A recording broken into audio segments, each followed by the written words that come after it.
Hello friends, स्वागत है आप सभी का हमारे YouTube channel government job career में। फ्रेंड्स, अभी हम आ चुके हैं MECL के ऑफिशियल वेबसाइट पे, यानी कि mineral exploration and consultancy limited. इसके तरफ से जो रिक्रूटमेंट निकाली गई है बहुत सारे पोस्टों पर, जैसे टेक्नीशियन, जूनियर ड्राइवर, अकाउंटेंट, इन सभी पोस्टों के ऊपर जो रिक्रूटमेंट निकाली गई है, तो उसके फॉर्म को किस प्रकार से भर पाएंगे, तो हम अभी स्टेप बाय स्टेप देखने वाले हैं कि कैसे आप इसके फॉर्म को अप्लाई करेंगे। ठीक है ना। तो देखिए, अगर आप हमारे चैनल पर नए हैं तो हमारे चैनल को सब्सक्राइब करें, ताकि एडवर्टीजमेंट से जो भी रिलेटेड वीडियो हो वो आपको मिलती रहे। ठीक है। देखिए, फॉर्म को अप्लाई करने से पहले आप क्या करेंगे, MECL के ऑफिशियल साइट पे आएंगे, जिसका लिंक हम डिस्क्रिप्शन बॉक्स में डाल देंगे। वहाँ से डायरेक्टली आप इस पेज पे आएंगे, और इस पेज में जैसे ही आप आएंगे तो यहाँ आपको एक सेक्शन देखने को मिलता है, career notice and result, advertisement notice and result. ठीक है ना। इसमें आप नीचे आएंगे तो यहाँ पे आपको देखने को मिल जाता है, देखिए यहाँ पे application link, advertisement number 03 recruitment 2025, open from 14/6/2025 to 5/7/2025। ठीक है ना। यही आपका जो है लिंक है फॉर्म भरने का। बाकी इससे पहले आपको हम दिखा दें कि जो रिक्रूटमेंट निकाली गई थी, तो आप वो रिक्रूटमेंट को आप यहाँ पे देख सकते हैं कि ये आपका जो है वो रिक्रूटमेंट है अभी जो निकाली गई है। यहाँ पे देख सकते हैं आप एडवर्टीजमेंट नंबर यहाँ पे for the recruitment of regular non executive in MECL। ठीक है, इस पर आप क्लिक करेंगे, ये आपका नोटिफिकेशन रहा। ठीक है ना। तो आप देख सकते हैं यहाँ पे बहुत सारे पोस्टों पर यहाँ पे रिक्रूटमेंट निकाली गई थी, जैसे अकाउंटेंट का, हिंदी ट्रांसलेटर का, फिर आपका टेक्नीशियन हो गया, टेक्नीशियन असिस्टेंट, फिर असिस्टेंट अकाउंटेंट, फिर स्टेनोग्राफर, फिर असिस्टेंट हिंदी, फिर electrician, mechanist, technician, mechanic cum operator. इन सभी पोस्टों के लिए जो रिक्रूटमेंट निकाली गई है, इसके फॉर्म को किस प्रकार से भरेंगे तो अभी हम देख लेते हैं। अब देखिए, फॉर्म को भरने के लिए आप जो है application link for advertisement number 03 जहाँ पे लिखा हुआ है, आप इस पर क्लिक करेंगे। इसके बाद आपका ये पेज ओपन होगा, और यहाँ से आप देख सकते हैं कि लिखा हुआ जो है इंपॉर्टेंट डेट यहाँ पे मिल जाता है आपको, कि ऑनलाइन फॉर्म जो है 14/6 से भरना चालू हो चुका है, और इसका लास्ट डेट जो है वो 5/7 है। ठीक है ना। एडिटिंग डिटेल्स का भी लास्ट डेट जो है वो 5/7 है, और जो है फॉर्म भरने का लास्ट डेट जो है वो आपका 20/7/2000, प्रिंट करने का लास्ट डेट जो है, लास्ट डेट पर प्रिंटिंग योर एप्लीकेशन, यानी कि प्रिंट जो है आप फॉर्म का आप 20/7/2025 तक कर सकते हैं। ठीक है। और यहाँ पे आपको ऑनलाइन फी पेमेंट का डेट जो है वो 5/7/2025 लास्ट डेट है। ठीक है। अब फॉर्म भरने के लिए आप क्या करेंगे, यहाँ से आपको देखने को मिल जाता है click here for new registration. आप यहाँ पे सबसे पहले क्लिक करेंगे। अगर आप ऑलरेडी रजिस्टर कर चुके हैं या रजिस्ट्रेशन कर चुके हैं, तो आप डायरेक्टली यहाँ पे आप अपना रजिस्ट्रेशन नंबर, पासवर्ड और सिक्योरिटी कोड डाल के लॉग सबमिट बटन पे क्लिक करके लॉगिन हो जाएंगे। ठीक है। अगर आप मान लीजिए इस पर रजिस्ट्रेशन नहीं किए हैं और पहली बार रजिस्ट्रेशन कर रहे हैं, तो click here for new registration पे आपको क्लिक करना है। और मोबाइल हमेशा आपको याद रखनी होगी कि लैंडस्केप मोड में रखना है। अगर आप पोर्ट्रेट मोड में रखते हैं तो ये जो है ओपन नहीं होगा, इसलिए आपको लैंडस्केप मोड में रखना होगा अगर आप मोबाइल से फॉर्म भर रहे हैं तो।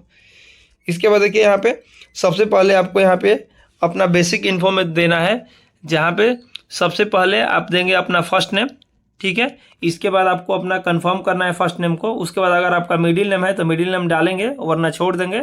उसके बाद आपको अपना लास्ट नेम बताना है, अगर लास्ट नेम है तो, और उसके बाद आपको कंफर्म करना है अपना लास्ट नेम, यानी 2 बार बताना है। ठीक है। इसके बाद फुल नेम ऑटो आपका फिल हो जाएगा। फिर यहाँ पे आप अपना मोबाइल नंबर भरेंगे, फिर कंफर्म करेंगे अपना मोबाइल नंबर। अगर आपके पास अल्टरनेट मोबाइल नंबर हो तो देंगे, वरना छोड़ देंगे। इसके बाद नीचे आएंगे और यहाँ आपको अपना ईमेल आईडी देना है। ठीक है ना। और ईमेल आईडी देने के बाद जो आपका डोमेन नेम है आप इसमें से सेलेक्ट करेंगे। ठीक है। ईमेल लिख के @gmail.com जो आपका आता है वो आप यहाँ पे सेलेक्ट करेंगे इस प्रकार से। और इसमें जो है आपको अपना पूरा ईमेल आईडी लिखना है, इस कैप्चा को फिल कर देना है और सेव एंड नेक्स्ट कर देना है। अब आप देखेंगे कि आपको अपना रजिस्ट्रेशन नंबर और पासवर्ड जो है वो मिल चुका है, और आपके ईमेल पे भी ये चीज़ें भेज दी गई होगी। ठीक है ना। तो आप वहाँ भी आपको इसको देख सकते हैं। ठीक है। अब आप इसी में नीचे आएंगे, जहाँ आपको अब फोटो एंड सिग्नेचर का सेक्शन देखने को मिलता है। तो आप फोटो एंड सिग्नेचर किस प्रकार से अपलोड करेंगे, इस चीज़ को हम देख लेते हैं। ठीक है। अब नीचे आ जाएंगे आप, और देखिए यहाँ पे आपको फ़ोटो का जो है डायमेंशन मेंशन किया गया है कि 4.5 cm इंटू 3.5 cm में होना चाहिए, ठीक है ना। और यहाँ पे जो है आपको दो तरीके से फ़ोटो अपलोड करना होता है। एक जो है आपको अपलोड करना है और दूसरा जो है लाइव फ़ोटो आपका लेकर और उसको अपलोड करना है, ठीक है ना। तो देखिए सबसे पहले आप ये स्कैन फोटोग्राफ अपलोड करेंगे और उसके बाद आपको क्या करना है, जो यहाँ पे अगर आप मोबाइल से अपलोड कर रहे हैं तो क्लिक हियर टू स्कैन पे यहाँ पे क्लिक करेंगे और इसको आप अपने फ़ोन में स्कैन करेंगे। जैसे ही आप स्कैन करेंगे तो आपका नेम और रजिस्ट्रेशन नंबर दिखा देगा।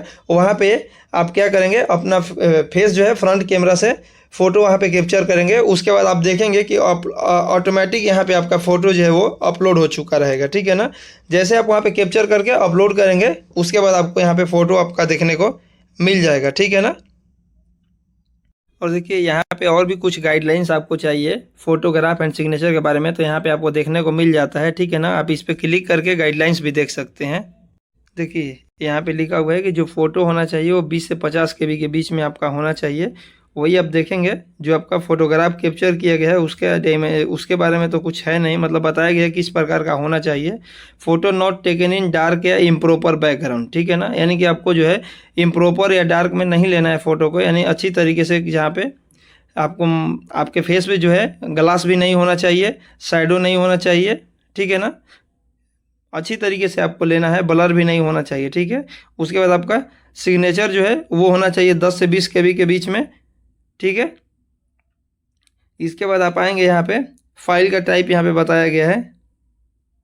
डिक्लेरेशन आपको यहाँ पे देखने को मिलेगा। जो आपका डिक्लेरेशन है वो 50 से 100 KB के बीच में होना चाहिए, ठीक है ना। इसके बाद जो आपका डॉक्यूमेंट्स है वो चीज़ें आपको अपलोड करनी होगी, ठीक है ना। देखिए यहाँ पे एक चीज़ लिखा गया है कि जो आपका सिग्नेचर या जो डिक्लेरेशन है वो कैपिटल लेटर में एक्सेप्ट नहीं किया जाएगा। आप इस बात को ध्यान रखेंगे, ठीक है ना। देखिए यहाँ पे एक और चीज़ लिखा गया है। देखिए यहाँ पे the following documents clearly scan and self attested, यानी कि देखिए ये सब जो डॉक्यूमेंट्स का नाम यहाँ पे दिया गया है वो आपका स्कैन किया होना चाहिए और सेल्फ अटेस्टेड होना चाहिए, ठीक है ना। और आपको क्या करना है, इन सभी को मात्र एक ही PDF में अपलोड करना है। All certificate to be scan in one PDF, ठीक है ना। इन सभी को एक ही PDF में अपलोड करना है आपको। जैसे आधार ID प्रूफ, वैलिड ड्राइवरी लाइसेंस, ठीक है, ये जो है केवल जूनियर ड्राइवर के लिए मैंडेटरी है। उसके बाद कास्ट सर्टिफिकेट, फिर अगर आप PWD है तो PWD सर्टिफिकेट, अगर एक सर्विसमैन है तो एक सर्विसमैन का सर्टिफिकेट, ठीक है। उसके बाद जो है इन सभी को केवल एक ही PDF में आपको डालना है, ठीक है। उसके बाद नेक्स्ट आता है एसेंशियल क्वालिफिकेशन मार्कशीट, जहां आपको जो है जो भी आपका जैसे मान लीजिए सेमेस्टर वाइज है या जो आपका कंसोलिडेटेड मार्कशीट होता है एक ही में, जिसमें आपको फर्स्ट ईयर सेकेंड ईयर का जो होता है वो उसको भी आपको एक ही PDF में अपलोड कर देनी है। उसके बाद जो है 10th का यहाँ पे आपको सर्टिफिकेट अपलोड करना है, 10th या 12th स्टैंडर्ड जो है, ठीक है। इसके बाद आपको नीचे है एक्सपीरियंस सर्टिफिकेट आपको अपलोड करना है अलग से। फिर valid proof in nature of duties या रोल या responsibilities, salary slip of last 3 month आपको अपलोड करना होगा, ठीक है ना। इन सब चीज़ों का आपको अपलोड करना होगा। ये सब चीज़ बातों को आप ध्यान में रखेंगे, ठीक है। और सभी जो PDF है वो 500 KB से कम का होना चाहिए। और देखिए जैसे आप फोटो अपलोड करेंगे उसके बाद आपको यहाँ पे क्लिक करके I confirm that this is my valid photo and also agree to above mention note कर देना है, ठीक है। इसके बाद आपको यहाँ पे अपना सिग्नेचर अपलोड करना है, ठीक है। और सिग्नेचर अपलोड करने के बाद I confirm that this is my valid signature and also agree to above mention note कर देना है। इसके बाद नेक्स्ट पे क्लिक कर देना है। अब देखिए यहाँ से आपका आ जाता है क्वालिफिकेशन या एक्सपीरियंस एंड लैंग्वेज, ठीक है। इन सब चीज़ों को आपको यहाँ पे भरना होगा। तो सबसे पहले किस पोस्ट के लिए आप अप्लाई कर रहे हैं वो आप यहाँ पे चूज करेंगे अपने अकॉर्डिंग, जिस पोस्ट के लिए आप अप्लाई कर रहे हैं। देखिए यहाँ पे बहुत सारे पोस्ट पर रिक्रूटमेंट निकाली गई है, तो जिस पोस्ट के लिए आप अप्लाई कर रहे हैं अपने क्वालिफिकेशन के अकॉर्डिंग उसको चूज करेंगे यहाँ से। उसके बाद आपको कैटेगरी कौन सा है आप यहाँ से बताएंगे। अपना कैटेगरी यहाँ पे चूज करने के लिए दे रहा है, जैसे UR EWS OBC SC ST, जिस कैटेगरी से आप बिलोंग करते हैं आप कैटेगरी का यहाँ पे चुनाव करेंगे, ठीक है ना। जिसमें आपको पोस्ट है वही आपको देखने को मिल रहा है। जैसे और भी कोई जिसमें आप अप्लाई करना चाहते हैं तो आप अपने अकॉर्डिंग यहाँ से चूज करेंगे कि किस में आप अप्लाई करना चाहते हैं, ठीक है। जैसे मान लीजिए हम इलेक्ट्रीशियन में अप्लाई करना चाहते हैं तो इसको चूज कर लिए और इसमें देखिए ये हो गया आपका। इसके बाद आता है आपको यहाँ पे अप्लाइड अंडर विच कैटेगरी, किस कैटेगरी के अंतर्गत में आप अप्लाई कर रहे हैं उसका चुनाव कर लेंगे इसमें, ठीक है ना। एक तो हो गया कि आप किस कैटेगरी से बिलोंग करते हैं, दूसरा आप किस कैटेगरी में अप्लाई कर रहे हैं वो आपको यहाँ पे देखने को मिल जा रहा है। क्योंकि ओबीसी के अलावा किसी का पोस्ट नहीं है, इसलिए केवल ओबीसी जो है आपको यहाँ पे चुनाव करने को देखने को मिल रहा है। अगर आप पीडब्ल्यूडी कैंडिडेट हैं और 40% या उससे अधिक है तो आप यहाँ पे यस करेंगे वरना नो करेंगे, ठीक है। इन सब चीज़ जैसे ही आप वहाँ पे नो करेंगे उसके बाद आपको इन सब चीज़ों को सेलेक्ट करने की ज़रूरत नहीं पड़ेगी, ठीक है। फिर आपको यहाँ पे देखने को मिलता है are you a person with specified disability, जो है इसमें भी आपको अपने अकॉर्डिंग यहाँ पे यस और नो का चुनाव करना होगा, ठीक है ना। इसके बाद नीचे आएंगे और यहाँ आपको देखने को मिलता है I certified that I will produce the certificate from competent medical authority of a government health care institution as per ministry of social justice. देखिए ये जब भी आप पीडब्ल्यूडी के बारे में यस करते हैं उसके बाद ही इन सब चीज़ों को आपको सेलेक्ट करने का मौका मिलता है, वरना आपको ये सब चीज़ों को सेलेक्ट करने का ऑप्शन नहीं दिया जाएगा, ठीक है ना। आप किस रिलीजन से बिलोंग करते हैं वो आपको यहाँ पे बताना है।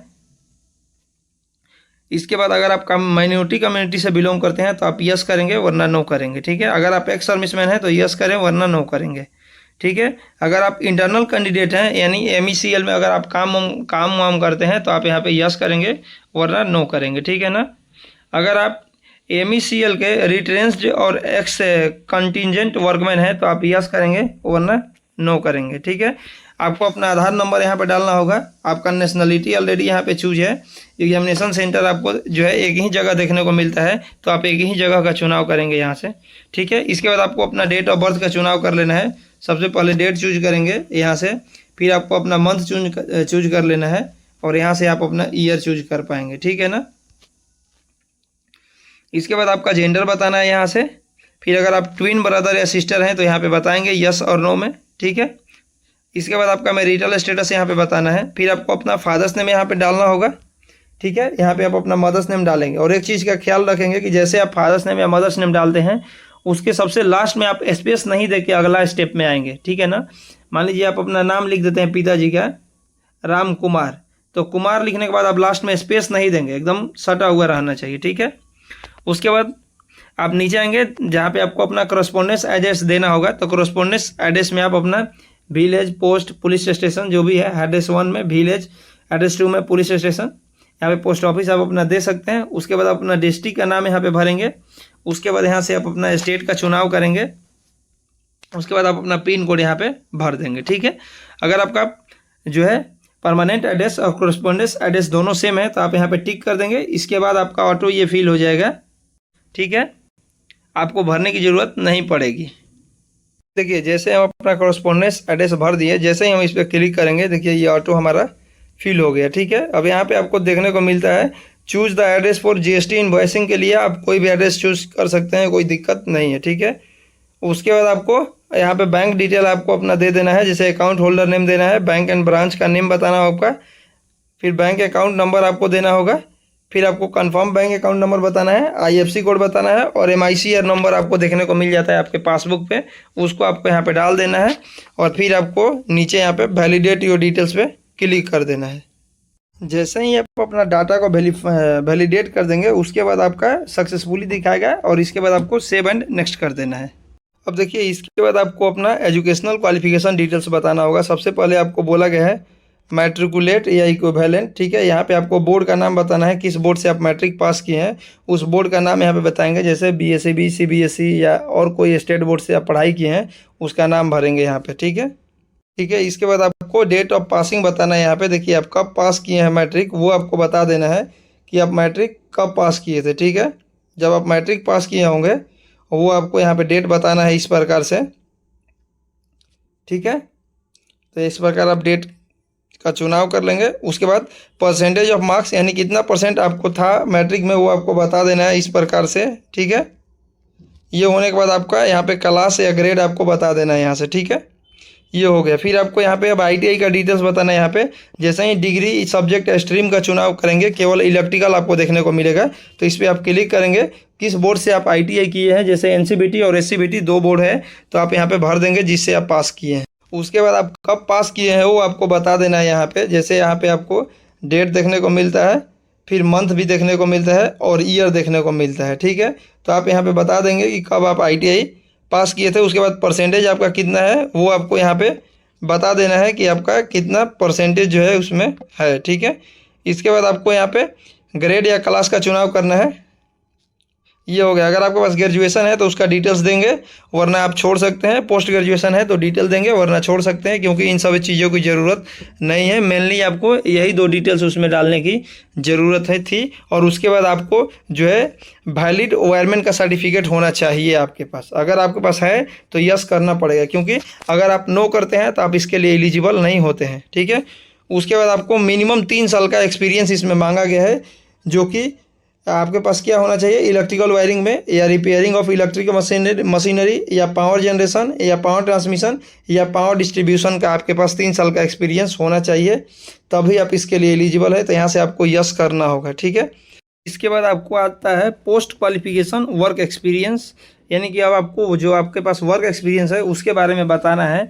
तो यहाँ देखिए क्या लिखा है कि जो आपका वर्क एक्सपीरियंस होना चाहिए वो 20/5/2025 तक जो भी आपके पास वो बताना होगा। वर्तमान से शुरू करना है, यानी कि जहाँ पे अभी आप हैं वहाँ से आपको शुरू करना है, अगर आप कहीं काम करते हैं तो। ठीक है, देखिए यहाँ पे क्या लिखा है, experience gain before acquisition of essential experience will not be consider as post qualification experience. इसका मतलब है जो आपके पास आवश्यक अनुभव है, यानी कि जो आपके पास आवश्यक एक्सपीरियंस सर्टिफिकेट है, अनुभव जो है प्राप्त करने से पहले, जैसे मान लीजिए जो आपके अनुभव मांगा गया है वो योग्यता से पहले आपके पास का अनुभव है, तो आप इसके लिए मान्य नहीं होंगे। ठीक है ना। या उसके बाद देखिए लिखा हुआ है, experience earning during the course of academic not considered as experience, यानी कि जब आप शैक्षणिक पाठ्यक्रम, यानी कि जब आप पढ़ाई करते हैं एकेडमिक में, उस समय आपके पास कोई एक्सपीरियंस है तो वो भी आपका मान्य नहीं होगा। अप्रेंटिस जो है वो भी आपके पास एक्सपीरियंस में काउंट नहीं किया जाएगा। और articleship work not considered as experience. ठीक है ना, आर्टिकलशिप कार्य का अनुभव नहीं माना जाएगा। ठीक है ना, यानी अब आपको जो है इन सब चीज़ों को छोड़ के जो आपके पास 3 साल का एक्सपीरियंस है वो आपको देना होगा। यहाँ पे सबसे पहले यहाँ पे आपको पूछा जा रहा है नेम ऑफ द एम्प्लॉयर, यानी कहाँ आप काम करते थे। जो आपके पास टोटल 3 साल का एक्सपीरियंस है वो आपको बताना है यहाँ पे। जैसे जहाँ पे आप काम किए हैं उसका नाम यहाँ पे बताएंगे नेम ऑफ द एम्प्लॉयर में, उसका फिर एड्रेस बताएंगे यहाँ पे। फिर आपको प्रेजेंटली वर्किंग आप करते हैं तो यस करेंगे, वरना आपको यहाँ पे नो करना है। किस पोस्ट पे थे उसका नाम यहाँ पे बताना है। और यहाँ पे सर्विस का पीरियड बताएंगे, यानी कब से आप जॉब करना स्टार्ट किए थे वहाँ पे। जैसे यहाँ पे डेट का चुनाव करेंगे, कब तक किए थे वो आपको मतलब इसके बाद बताना है। तो सबसे पहले आप देखेंगे यहाँ पे आपको भरना होगा कि कब से आप काम करना चालू किए थे, वो फ्रॉम में हो गया। और यहाँ पे आपको टू में बताना है कि कब तक आप जो है काम वहाँ पे किए हैं, वो आपको यहाँ से चूज कर लेना है। ठीक है ना, जैसे इस प्रकार आपका हो गया। देखिए ये आपका हो गया। ठीक है,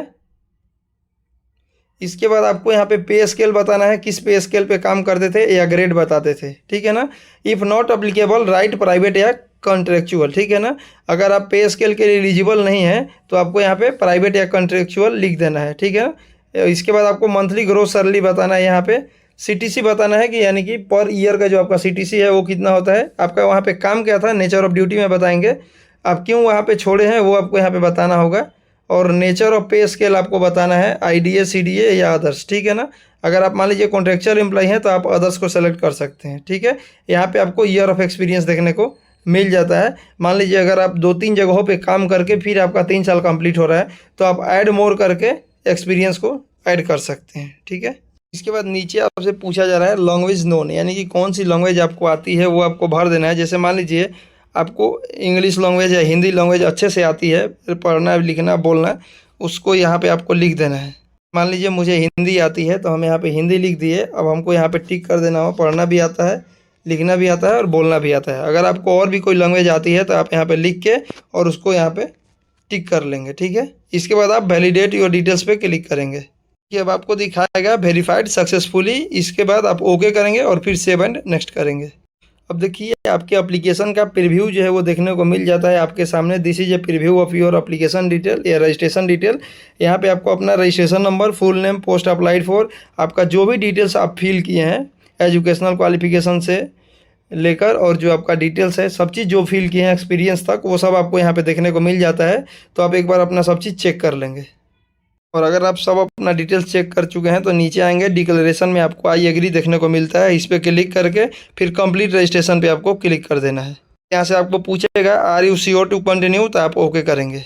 ये इसके बाद आपको डॉक्यूमेंट्स अपलोड का लिस्ट आता है, जहाँ पे आपको क्या क्या चीज़ें अपलोड करनी है वो देखिए। यहाँ पे सबसे पहले है यहाँ पे आधार आईडी प्रूफ, ये आपका मैंडेटरी है, ठीक है ना। अगर आप मान लीजिए जूनियर ड्राइवर का पोस्ट के लिए अप्लाई कर रहे हैं तो आपको ड्राइविंग लाइसेंस यहाँ पे अपलोड करना है। इसके बाद आपको कास्ट सर्टिफिकेट अपलोड करना है। अगर आप PWD कैंडिडेट हैं या एक सर्विसमैन हैं तो उसके लिए आपको ये सब चीज़ें सर्टिफिकेट अपलोड करनी होगी। जैसे PW है तो PWD का सर्टिफिकेट, और एक सर्विसमैन है तो एक सर्विसमैन का सर्टिफिकेट। यानी देखिए जो भी चीज़ें हैं आपको एक ही में इन सभी चीज़ों का आपको अपलोड करनी है। अगर आपके पास देखिए आधार कार्ड तो कंपलसरी अपलोड करना है, आप एक नंबर पे अपलोड करेंगे, उसके साथ ही आपको कास्ट सर्टिफिकेट आपको अपलोड करना है। नॉर्मल कैंडिडेट के लिए ये दो चीज़ों को क्या करना है, एक ही PDF में मर्ज करके यहाँ अपलोड कर देना है, ठीक है। इसके बाद नेक्स्ट आएंगे, आपके पास इसेंशियल क्वालिफिकेशन में आप देखेंगे यहाँ पे आपको अपना मार्कशीट अपलोड करना है, या कंसोलिडेटेड जो आपका मार्कशीट होता है उसको आप अपलोड करना है ITI का, ठीक है ना। और इसके साथ ही साथ आपको अपना सर्टिफिकेट अपलोड करना है। एक हो गया मार्कशीट और दूसरा हो गया आपका सर्टिफिकेट। उन दोनों चीज़ों को दोनों को एक ही PDF में आप मर्ज करेंगे और यहाँ पर आपको अपलोड कर देंगे, ठीक है। इसके बाद आपको यहाँ पे जो है 10th या 12th का जो आपका पासिंग सर्टिफिकेट है और मार्कशीट है, दोनों को आपको अपलोड करना है।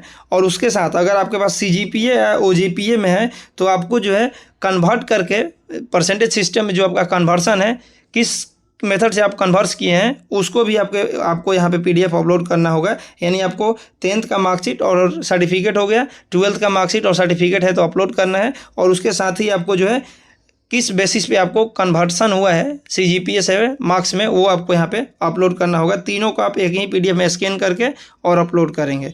उसके बाद यहाँ पे आपको अपना एक्सपीरियंस सर्टिफिकेट जो है वो अपलोड करना है, ठीक है ना, यहाँ पे आपको, ठीक है, PDF फॉर्मेट में, ठीक है ना आपको।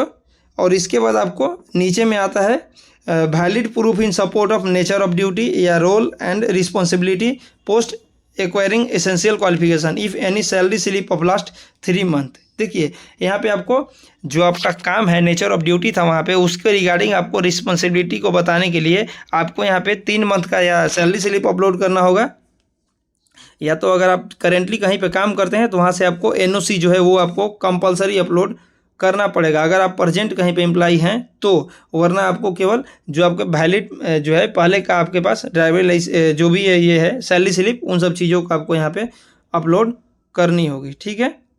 इसके बाद आपको यहाँ पे लेफ्ट हैंड का इंप्रेशन अपलोड करना है। यहाँ पे जो आपका हैंड रिटन डिक्लेरेशन है उसको अपलोड कर देना है, ठीक है।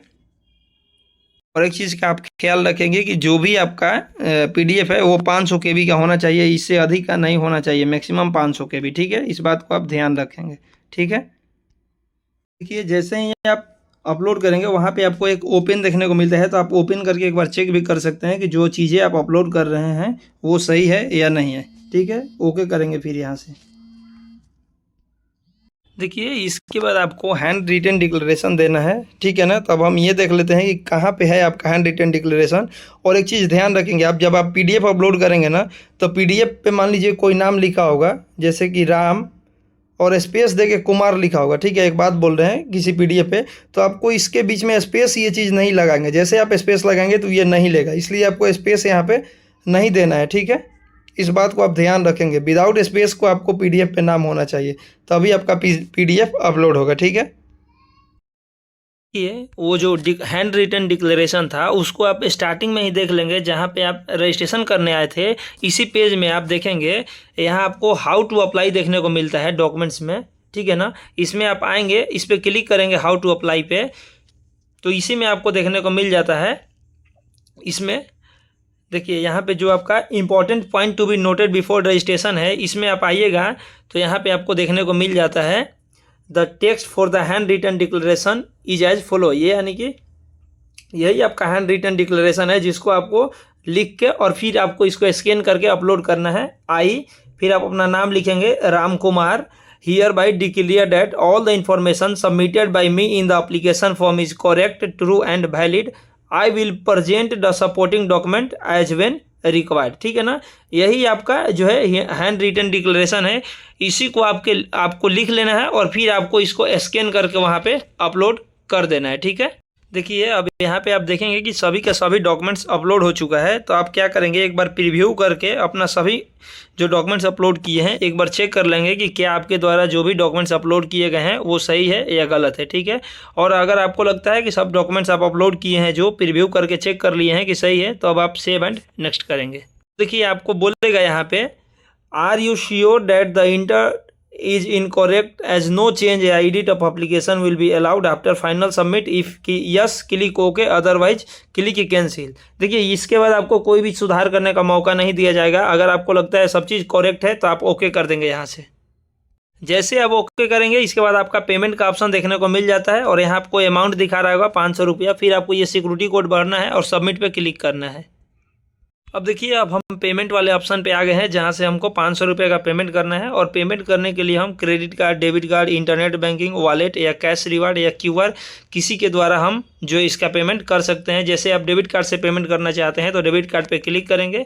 यहाँ पे आप अपना कार्ड नंबर भरेंगे, यहाँ पे एक्सपायरी डेट भरेंगे, ईयर भरेंगे, ठीक है, सीवीवी नंबर भरेंगे, कार्ड होल्डर नेम भरेंगे और मेक पेमेंट करेंगे।